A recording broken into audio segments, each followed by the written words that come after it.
Magandang tanghali mga idol. Ito yung jam shop ko dito mga idol. Yan yung mga kalakal mga idol, galing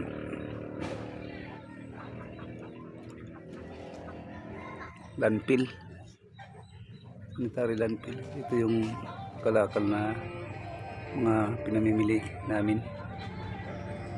Ayan mga motor ko mga idol. Sobrang init, kaya nabibilad sa init yung mga motor ko dito.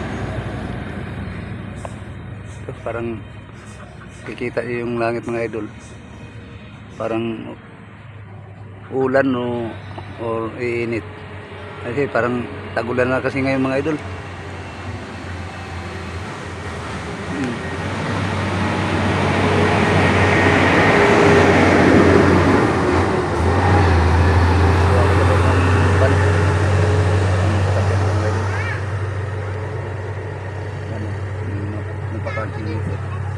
Dito ako tumatambay pag dating ng tanghali.